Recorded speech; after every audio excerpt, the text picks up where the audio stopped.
Anything you need, Commander? Just trying to get a sense of where the crew's at. Thoughts? Well, they know about the stonewalling you've had from the Council. They deserve to know what we're up against. They're on your side. They're pissed about the resistance we're getting, especially from our side. I'll have a better handle on all of it when my head stops hurting. Another L2 flare-up. Anything I can do? No, Commander, it'll settle down. It's rough sometimes, but they spike higher than a lot of L3s. Except for you, of course. Besides, I fared a lot better than some after Kinetics was through. I haven't heard anything about Kinetics in a while. Yeah, they quietly disappeared. Broke up into a bunch of little corps after they botched the training on Jump Zero. After first contact, Kinetics was set up to track Element Zero exposures and develop implants for humans. Once we had an embassy on the Citadel, Kinetics could bring in experts instead of taking it slow. Is there some reason we couldn't learn it on our own? They didn't know where to start. Hell, it took a couple of years to even link biotics and Ezo. Forget trying to get the kids to move stuff. They had trouble just helping them not break their own limbs. And their choice of teachers didn't help much. The only experts would have to be aliens. Dead on. Turians, actually. That's why Kinetics kept it a secret. They were afraid of what people back home would think, asking the Turians for help when we just fought a war with them. The Asari would have been more acceptable than the Turians. Yes, but the company didn't go through the Citadel. It would have made Earth look weak, so they discreetly hired some Turian mercenaries. I'm sure Kinetics did what they thought was best. It wasn't best for us. They brought in an ex-military Turian named Commander Vernus. A real hard-ass. He basically had a free pass to break us if it would turn out a decent biotic. Kind of spiraled from there, Commander. Did he ever face charges for that? He got his, yeah. But like everything else at Jump Zero, it was under the table. The less said, the better. Anyway, this is ancient stuff. I walked it off a long time ago. I should get back to my duties, Commander. We're here to make history, not rehash it. We'll talk another time, Lieutenant. Commander?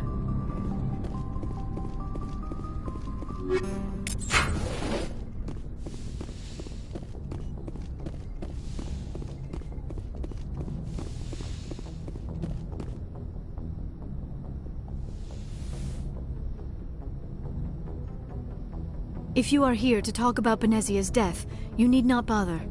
She brought it upon herself. Don't pretend it doesn't bother you. She was your mother. She was. But she was not. I prefer to remember Benezia as she used to be, before she was corrupted by Sovereign's power. The best of your mother lives on in you. Her determination, her intelligence, her strength. That is kind of you to say. I appreciate your concern, but I am fine. Benezia chose her path, just as I have chosen mine. I am with you until the end, Shepard. Maybe we could pick up where we left off. You were telling me about your interest in the Protheans. Actually, I think I was talking about my interest in you, and making a fool of myself in the process. As I said, I am not used to dealing with people, especially humans. I did not really know much about your species when we first met, Shepard. I found it hard to take humanity seriously. Your kind always seemed so rushed and high-strung. But we don't have the luxury of time. An Asari can live for 1,000 years. We're lucky if we hit 150. That is true. At first I thought that was a weakness of your species. After spending time with you and your crew, however, I think it may actually be an advantage. You humans are creatures of action. You pursue your goals with an almost indomitable determination. It is an admirable trait, but also an intimidating one. You're scared of us? Unfortunately, the rest of the galaxy sees humanity as something of a bully. You run over anyone in your path to get what you want. It is up to people like you to change their minds, Shepard. I'm doing the best I can, Liara. There is a reason the Council chose you to become a Spectre. They saw something special in you. The best of what humanity has to offer. I looked into your history. I know what you did during the Blitz. It was a remarkable display of courage and heroism. You didn't need to go behind my back. I would have told you whatever you wanted to know. I apologize, Commander. After our last conversation, I was afraid I would say something stupid again. I wanted to know more about you, to understand what made you into the man you are. There is something compelling about you, Shepard. Are you sure you're interested in me? Or is it my visions of the Protheans? I admit, your connection to the Protheans had something to do with my initial interest, but it has grown beyond that. You intrigue me, Shepard, but I was not sure if it was appropriate to act on my feelings. I thought there might already be a relationship between you and Chief Williams. Williams and I are just friends, nothing more. My mistake, then. I am not as adept at understanding human relationships as I thought. But what about us, Shepard? Is there a mutual attraction, or was I wrong about that too? No, you were right. There is something between us. I knew it, and I knew you felt it too. But does this not seem rather strange? Why do I feel so close to you? We have only known each other a short time. We are from two different species. We have almost nothing in common. This makes no sense. These things never make sense. They just happen, and we get swept up in the storm. You make it sound so chaotic, so dangerous. I'll keep you safe. I am not looking for a protector. This is all a bit overwhelming. I am not used to this. You. I need some time. Take all the time you need, Liara. I'll be here. Thank you, Shepard. Let's just talk about something else for now. I should go. Goodbye, Shepard. I get the feeling I should go. Goodbye, Shepard. I get the feeling you want to ask me something, Commander. Do you know why Benezia joined up with Saren? Benezia was swept up in events beyond her control and lost herself. She fell under the spell of indoctrination and became part of the very thing she wanted to stop. But I will remember and honor how she lived, not how she died. My mother was strong, kind, and beautiful, and now she is gone. Are you going to be okay? You are kind to ask, Shepard. I do miss her, and I grieve for what happened to her. But I will not let my grief interfere with what we are trying to accomplish. I'd like to know more about the Asari. We were the first species to discover the Citadel. We were instrumental in forming the Council, and we always strive to be the voice of peaceful cooperation in galactic disputes. My people believe we are all part of a single galactic community. Each species contributes something to the greater whole. Although we seek to understand other species, it seems few of them seek to understand us. The galaxy is filled with rumors and misinformation about my people. Like what? Most of the inaccuracies are centered around our mating rituals. My species is monogendered. Male and female have no real meaning for us. We still require a partner to reproduce. This second parent, however, may be of any species and any gender. I don't understand. Your species can mate with anyone? Mating is not quite the proper term. The true We then pass these I should go. Goodbye, Shepard.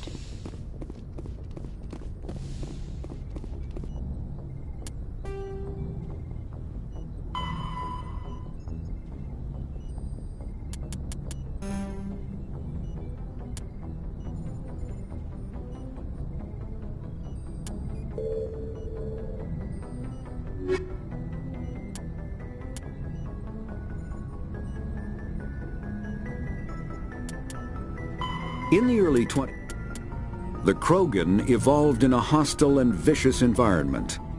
Until the invention of gunpowder weapons, eaten by predators was still the #1 cause of Krogan fatalities.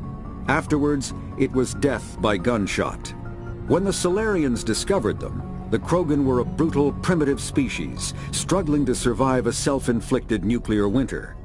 The Solarians culturally uplifted them, teaching them to use and build modern technology, so they could serve as soldiers in the Rachni War. Liberated from the harsh conditions of their homeworld, the quick-breeding Krogan experienced an unprecedented population explosion. They began to colonize nearby worlds, even though these worlds were already inhabited. The Krogan rebellions lasted nearly a century, only ending when the Turians unleashed the genophage, a Solarian-developed bioweapon that crushed all Krogan resistance. The genophage makes only 1 in 1,000 pregnancies viable, and today the Krogan are a slowly dying breed. Understandably, the Krogan harbor a grudge against all other species. The Hanar are a citadel species known for excessive politeness. They speak with scrupulous precision and take offense at improper language. Hanar that expect to deal with other species take special courses to help them unlearn their tendency to take offense at improper speech. All Hanar have 2 names. The face name is known to the world. The soul name is kept for use among close friends and relations. Hanar never refer to themselves in the first person in conversation with someone they know on a face name basis. To do so is considered egotistical, so instead they refer to themselves as this one, or the impersonal it. Their homeworld, Kajay, has 90% ocean cover and orbits an energetic white star, resulting in a permanent blanket of cloud. Due to the Elcor are a citadel species native to the high-gravity world Dakuna. They are massive creatures, standing on 4 muscular legs for increased stability. Elcor move slowly, an evolved response to an environment where a fall can be lethal. This has colored their psychology, making them deliberate and conservative. Elcor's speech is ponderous and monotone. Among themselves, scent, slight movements, and subvocalized infrasound convey shades of meaning that make a human smile seem as subtle as a fireworks display. Since their subtlety can lead to misunderstandings with other species, the Elcor often go out of their way to clarify when they are being sarcastic, amused, or angry. Dakuna's high gravity impedes mountain formation. Most of the world consists of flat, open plains, which prehistoric Elcor wandered across in small family bands. Modern Elcor still prefer open sky, and can become restless and uncomfortable on long starship journeys. Combat hard suits. All modern infantry weapons, from pistols to assault rifles, use micro-scaled mass accelerator technology. Projectiles consist of tiny metal slugs suspended within a mass-reducing field, accelerated by magnetic force to speeds that inflict kinetic damage. The ammo magazine is a simple block of metal. The gun's internal computer calculates the mass needed to reach the target based on distance, gravity, and atmospheric pressure, then shears off an appropriate-sized slug from the block. A single block can supply thousands of rounds, making ammo a non-issue during any engagement. Top-line weapons also feature smart targeting that allows them to correct for weather and environment. Firing on a target in a howling gale feels the same as it does on a calm day at the practice range. Biotics is the ability of a virtual intelligence when subjected to an electrical current. The rare material dubbed Element Zero, or EZO, emits a dark energy field that raises or lowers the mass of all objects within it. This mass effect is used in countless ways, from generating artificial gravity to manufacturing high-strength construction materials. It is most prominently used to enable faster-than-light space travel. EZO is generated when solid matter, such as a planet, is affected by the energy of a star going supernova. The material is common in the asteroid debris that orbits neutron stars and pulsars. These are dangerous places to mine, requiring extensive use of robotics, telepresence, and shielding to survive the incredible radiation from the dead star. Only a few major corporations can afford the setup costs required to work these primary sources. Humanity discovered refined Element Zero at the Prothean Research Station on Mars, allowing them to create mass effect fields and develop FTL travel. Element Zero can increase or decrease the mass of a volume of space-time when subjected to an electrical current. With a positive current, mass is increased. With a negative current, mass is decreased. The stronger the current, the greater the magnitude of the dark energy mass effect. In space, low-mass fields allow FTL travel and inexpensive surface-to-orbit transit. High-mass fields create artificial gravity and push space debris away from vessels. In manufacturing, low-mass fields permit the creation of evenly blended alloys, while high-mass compaction creates dense, sturdy construction materials. The military makes extensive use of mobility-enhancing technologies.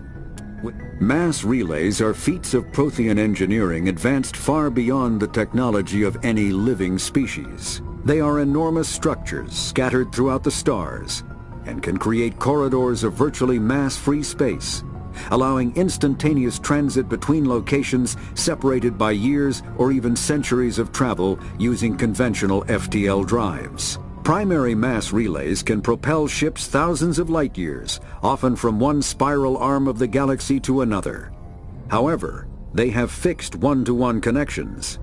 A primary relay connects to one other primary relay and nowhere else. Secondary relays can only propel ships across a few hundred light years. However, they are omnidirectional. A secondary relay can send a ship to any other relay within its limited range. There are many dormant primary relays whose corresponding twins have not yet been located. These are left inactive until their partner is charted, as established civilizations are unwilling to blindly open a passage that might connect them to a hostile species. Omni-tools are handheld devices that combine a computer microframe, sensor analysis pack, and manufacturing fabricator. Versatile and reliable, an Omni-tool can be used to analyze and adjust the functionality of most standard equipment, including weapons and armor, from a distance.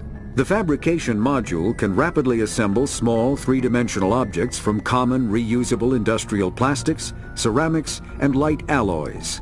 This allows for field repairs and modifications to most standard items. Citadel space is an unofficial term. Thresher moths are subterranean carnivores that spend their entire lives eating or searching for something to eat. Threshers reproduce via spores that can lie dormant for millennia, yet are robust enough to survive prolonged periods in deep space and atmospheric re-entry. As a result, thresher spores appear on many worlds, spread by previous generations of space travelers. The body of a thresher never entirely leaves the ground. Only the head and tentacles erupt from the Earth to attack.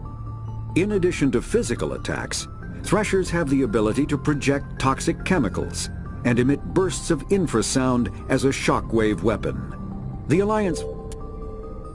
50,000. Though now extinct, the Rachni once threatened every species in Citadel space. Over 2,000 years ago, explorers foolishly opened a mass relay to a previously unknown system and encountered something never seen before or since, a species of spacefaring insects guided by a hive mind intelligence. Unfortunately, the Rachni were not peaceful, and the galaxy was plunged into a series of conflicts known as the Rachni Wars. Attempts to negotiate were futile, as it was impossible to make contact with the hive queens that guided the race from beneath the surface of their toxic home world. The emergence of the Krogan ended the Rachni Wars. Bred to survive the harshest environments, the Krogan were able to strike at the queens in their lairs and reclaim conquered council worlds. But when Sovereign is the flagship of the Rogue, the Normandy is a faster-than-light drives use element zero cores to reduce the mass of the ship, allowing higher rates of acceleration.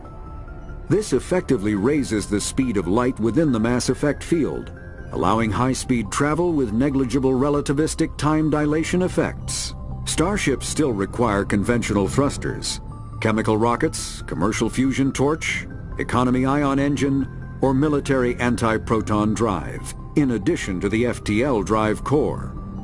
With only a core, a ship has no motive power. The amount of EZO and power required for a drive increases exponentially to the mass being moved and the degree it is being lightened. Very massive ships or very high speeds are prohibitively expensive. If the field collapses while the ship is moving at faster than light speed, the effects are catastrophic. The ship is...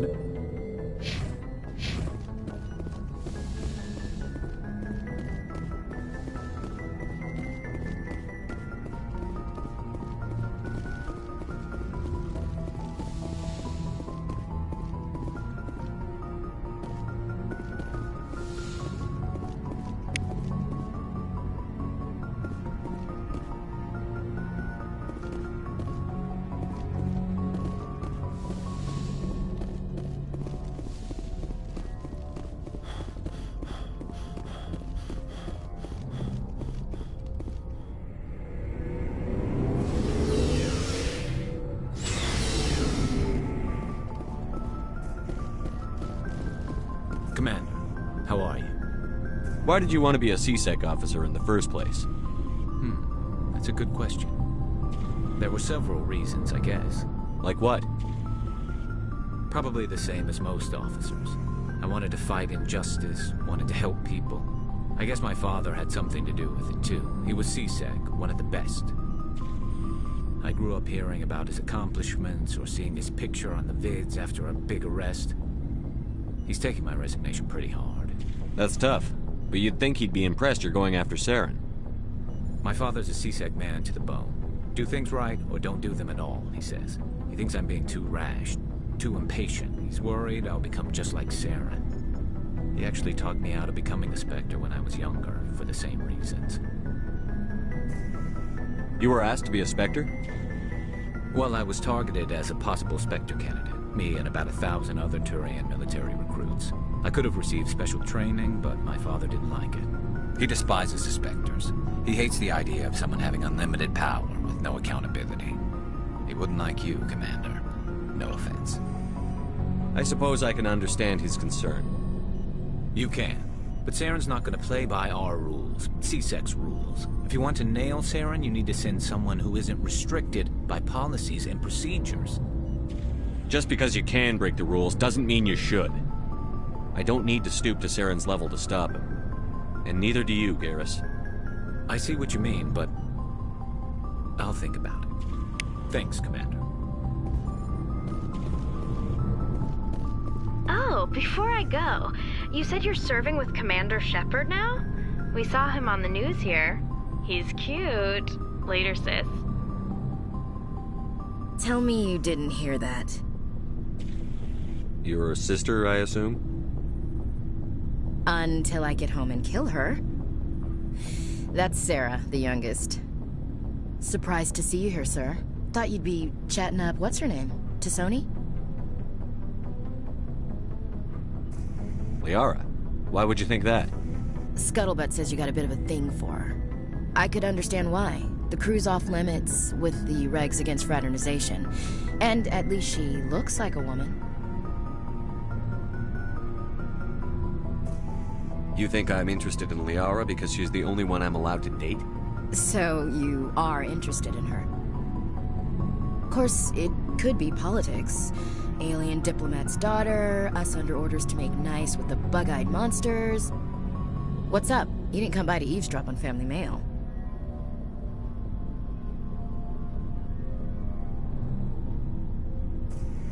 Your family seems to be important to you. Yeah, we've always been close. Me and my sisters especially. With Dad on duty so much, I had to help Mom raise them. After helping raise them, your sisters still talk to you? Amazing. Things were tense between Sarah and me for a while. Then we bonded. Sounds like a story. Feel like sharing? Sarah got herself a boyfriend who wanted to go faster than she did, Mike. I didn't think he was a bad kid, just pushy. Lynn would send me these worried vid mails, and I'd tell her to relax.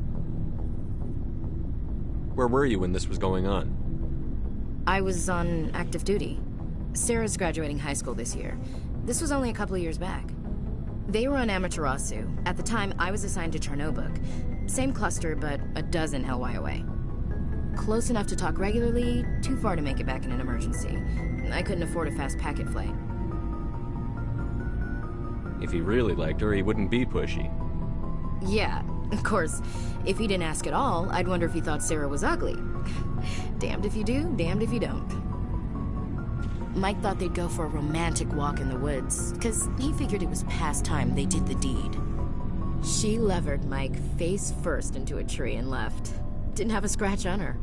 Good thing Mom and Dad had us all learn some kind of self-defense. I took emergency leave and walked Sarah to school for a few days. Did anything happen while you were home? My last day out, Mike was waiting for us. Sarah had told her friends, so everyone at school knew what he did. He wasn't happy.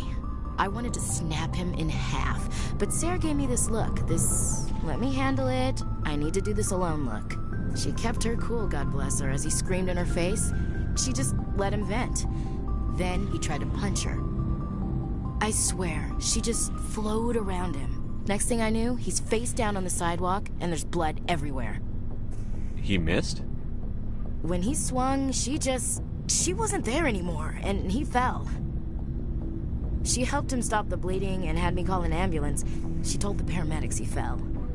Before they took him to the hospital, Mike touched Sarah's arm. I thought he was gonna end up on the ground again. But he hung his head, whispered, "I'm sorry," and started crying. And she hugged him. The Williams women are a decisive bunch, Commander. We do things when we're ready. Not before, not after. Where was your father during this? Wasn't your family stationed near him? Dad always wanted to serve in space, but he wanted us to have real ground under our feet. He'd say, space is beautiful, but you can't raise a family there. I cannot rest from travel. I will drink life to the lees. All times I've enjoyed greatly, have suffered greatly, both with those that loved me and alone. For always roaming with a hungry heart, much have I seen and known, cities of men and manners, climates, councils, governments. I never thought I'd hear you reciting poetry. Just because I can drill you between the eyes at 100 meters doesn't mean I can't like sensitive stuff. Just don't spread it around. Ulysses was my dad's favorite poem. Every time he shipped out, he recorded me reading it. He had a dozen versions when he retired. Does he still like it? I sure hope so. I read it to his grave every time I go home. Dad passed on a few years back. He's probably still watching, though. So behave. I thought you said he was dead. You know, from heaven, wherever that is. That's not a problem with you, is it? That I believe in God? Your beliefs are your business. I'm your commanding officer, not your moral compass. Just my commanding officer, huh? We'll have to see about that. We're on duty here, Williams. Too bad. I should get back to my duties. Didn't mean to take up so much of your time. We'll talk later, Williams. Looking forward to it, Skipper. So, we've got Saren on the run. It won't be long now. Saren's good, but I'm better. Good? He's rotten. To the core. I could tell as soon as I met him. Why didn't you tell me this sooner? I would have if I thought it was important. I think I'd like to hear about it just the same. This was a while ago. A bunch of mercs were bragging about a job out near the edges of the Terminus systems. They said it paid well and the boss was never around to ride them. They said he was looking for more men, too. So I checked it out. I didn't know Saren was openly recruiting mercs. It wasn't that open, and he only showed his face once. We'd been raiding ships in the area for months when we took out this massive cargo freighter. Our biggest haul yet. I was on board checking bodies for valuables, looking for some extra credits. That's when I saw him. What did Saren want with the ship? I don't know what he wanted. He was just moving through the ship, watching. A couple of the mercs called him by name, but he never spoke to them. Never spoke to anyone. I had a really bad feeling about him, so I got the hell out. didn't even wait to get paid. What kind of cargo was the freighter carrying? What was Saren after? I don't know. All I saw on that ship was food and medical supplies. There were some basic weapons, but nothing big. If there was anything of value on that ship, I didn't see it. That's why I didn't mention it sooner. Whose ship was it? There was a Volus trading vessel. Big one. Lots of guards. But they were no match for us. That's the only time you saw him? Yeah. Didn't even know who he was. Still wouldn't if I hadn't joined up with you. But my instincts were right. Every other merc on that mission turned up dead within a week. Every damn one. Are your people really dying? We're sure not getting any strong. We're too spread out. None of us... So long, Rex. Shepard.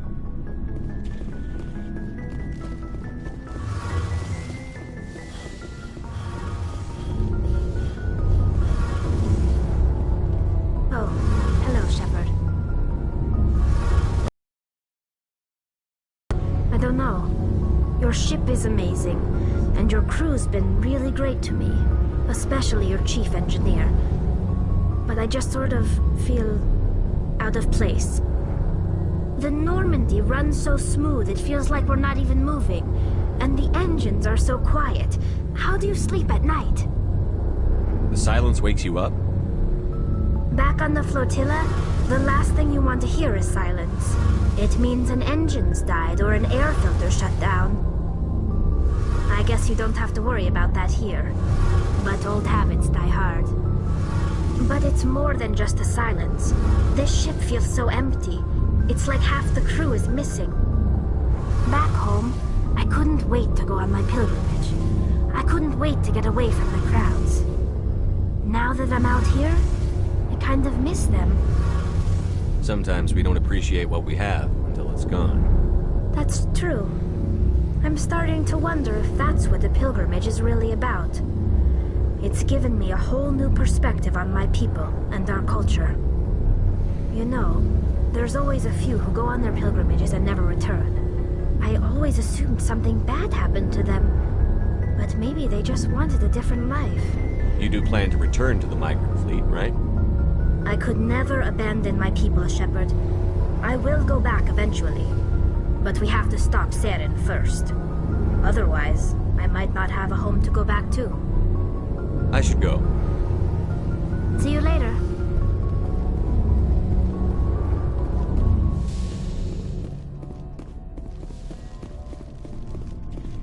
Looking for supplies? Let's see what You bet, Commander.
Looking for supplies?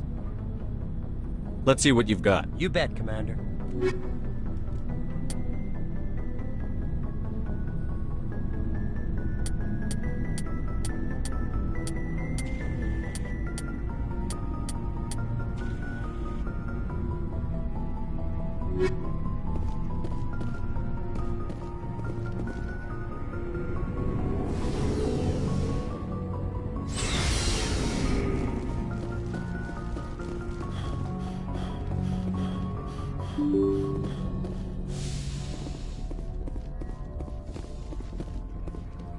Good timing, Commander. We got a transmission coming in from the Citadel. Top priority clearance. I'll take it in the comm room.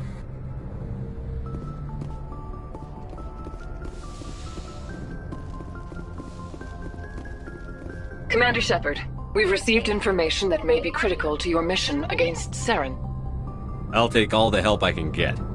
We've received an urgent message from one of our infiltration regiments in the Traverse. You mean spies? Spectres tend to attract attention, Commander, but they are only one arm of the Council.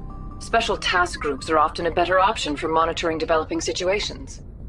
We currently have several infiltration units scattered throughout the border regions of Citadel space.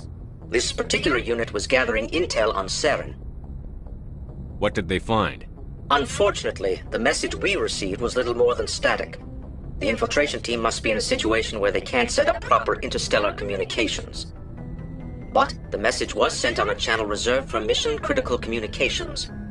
Whatever they were trying to tell us, we know it was important. Considering your interest in Saren, we thought you might want to investigate this. Find out what happened to our team. The signal originated from the planet Vermeer.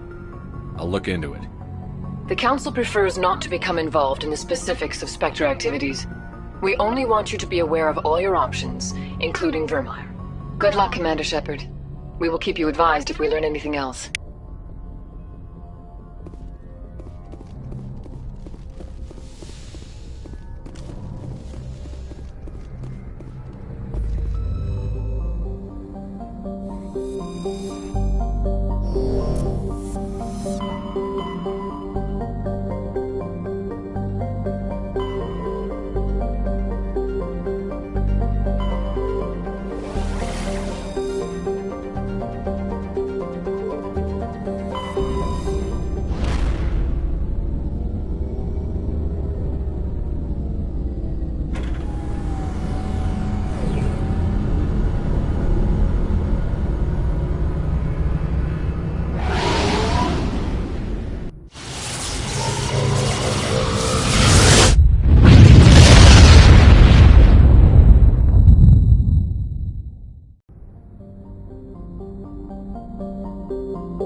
think we're good, Commander.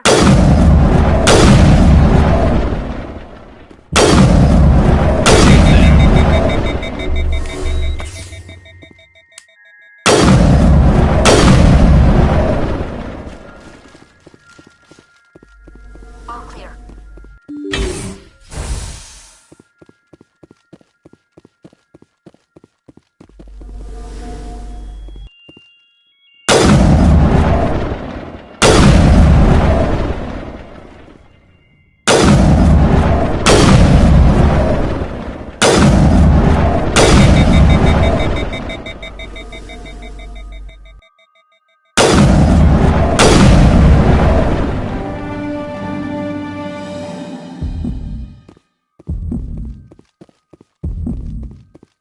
Perimeter clear.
I'm on my way.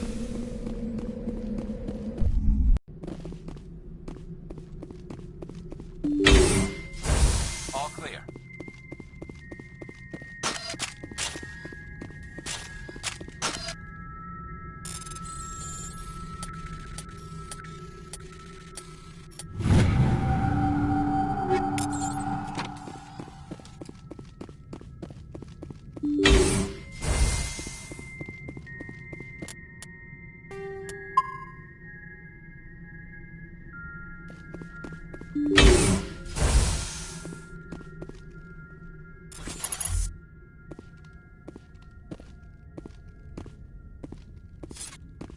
Take cover!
Perimeter secured.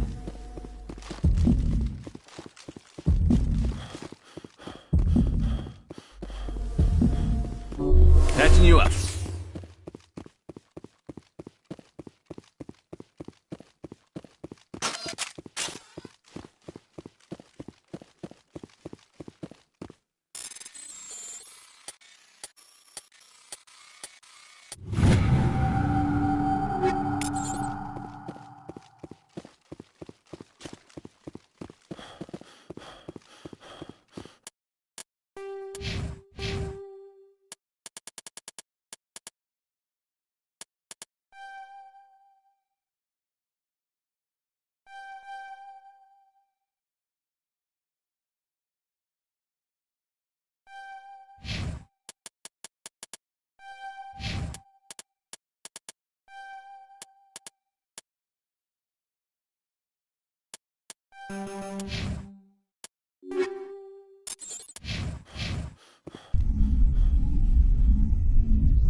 Just lead the way.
Nobody's been here for a while.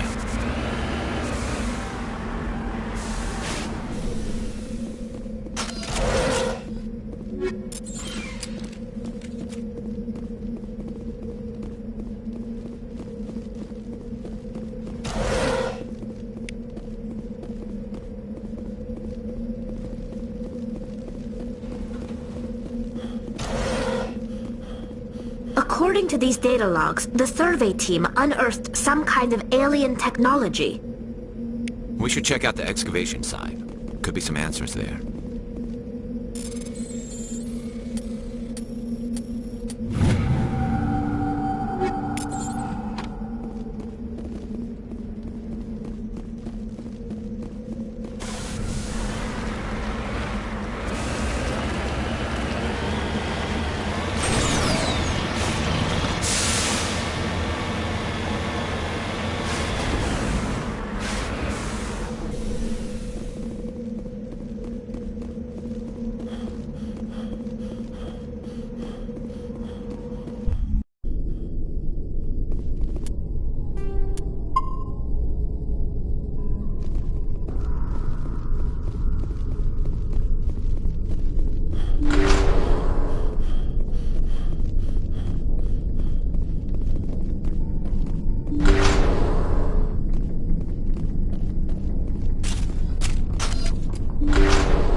must have unearthed some alien technology that turned them into mindless fanatics. Whatever they found, it's long gone now.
Intruders! We need to hurry. They're gonna kill us. I gotta be more careful.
See how it is? You write letters and everyone ignores you. Force is the only thing people appreciate. So how about if I kill Chairman Burns and finish this charade? Please, I was trying to help you people. Let's not do anything we're all going to regret. Why not? What have we got to lose? Since the chairman here decided that we didn't get reparations, we've got nothing left to live for. But I've changed my mind. Seeing you all, it's clear that you all deserve... You had your chance. Some L2s are nearly crippled from side effects of the implants, but you voted against reparations. Think about this. Burns is the one man who can help you. Yes, if you release me, I can take another look at the reparations request. What, we're supposed to trust you? Sure, you promise us freedom and say everything will be fine, but as soon as we surrender, you'll double-cross us. I'm not promising to let you go. All I'm saying is that Burns will take another look. Right, Burns? Absolutely. I had no idea that the L2 biotics were this desperate. If I'd known, the reparations will come. For whatever it's worth, I promise that.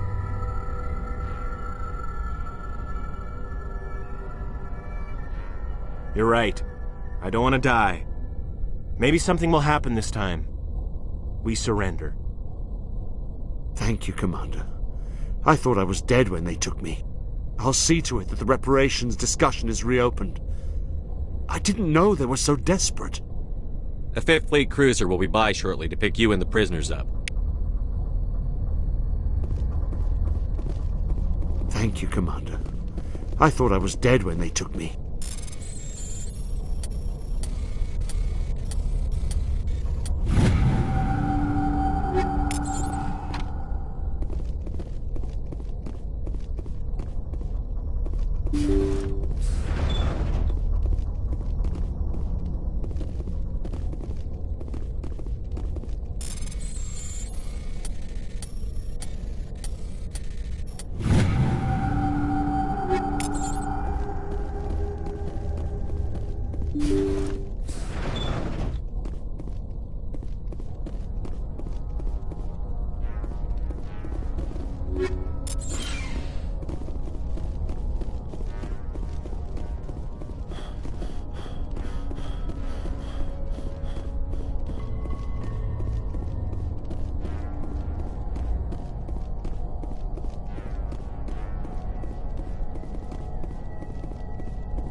Message coming in.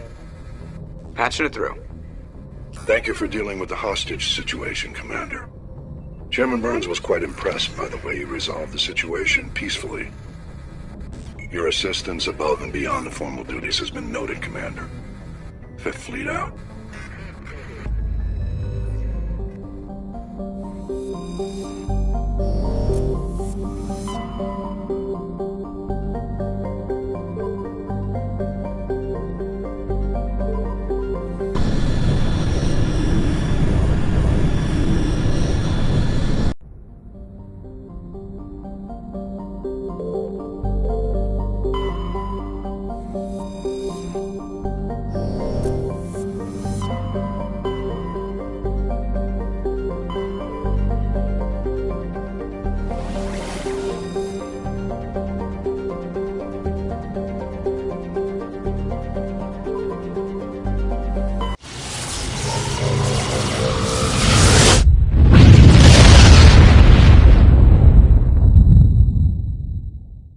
Commander, incoming signal from 5th Fleet HQ on the Citadel.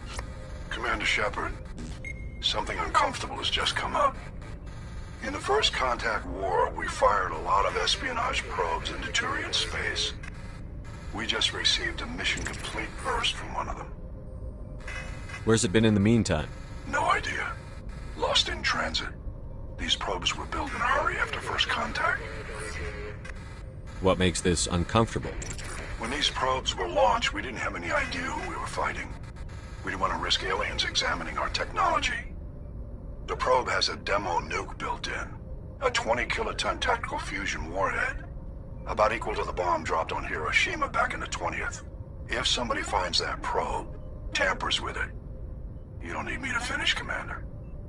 I understand this must be handled, but I don't have anyone trained to deal with this sort of thing, sir. I know.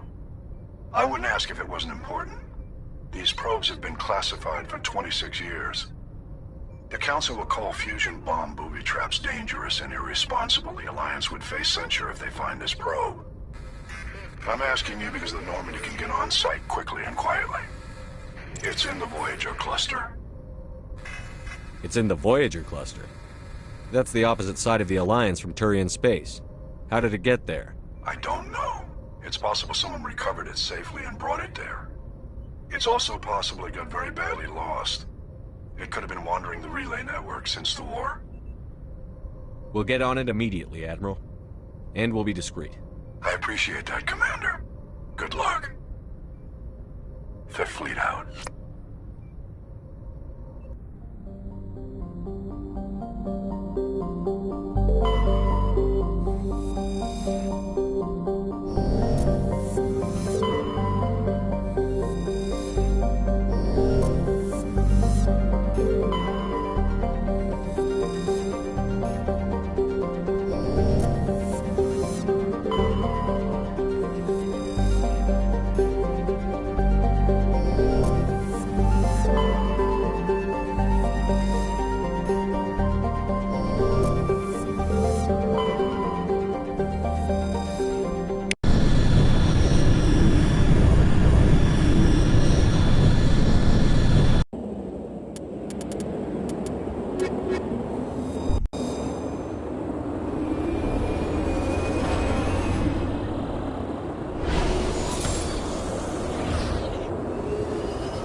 The signal's coming from a mine?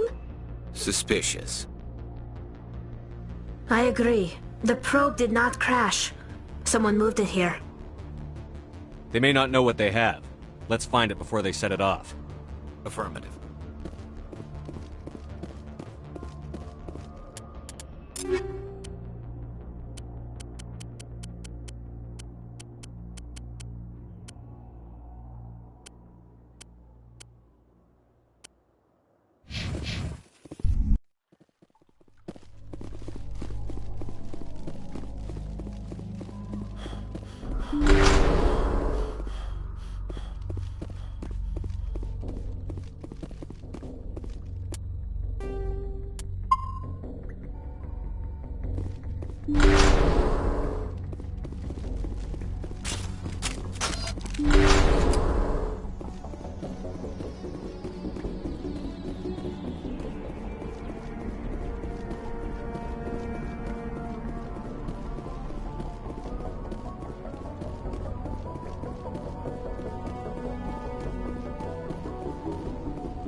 That was a detonator, Commander.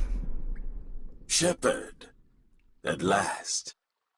You have me at a disadvantage. You don't remember me. No matter. I remember you. I never forget anyone I've fought. My name is Ilanos Halliot. I doubt you know it. Who do you think runs the Terminus clan, Shepard, huh? Thousands of pirates, slavers, criminals of every stripe? In most criminal organizations, it's the one who's recognized as the most successful. That's correct. The one who kills the most men, seizes the most ships, pillages the most colonies. 3 years ago, I was the strongest. I used my influence to assemble a fleet. We would drive your kind out of the Verge. You're the one behind the attack on Elysium. I was the motivator, the instigator, the one who promised glory and riches for sacking the largest human colony in the cluster. The one blamed when it failed. Failed because of you. Your damnable holding action. It doesn't have to be like this, Halliot.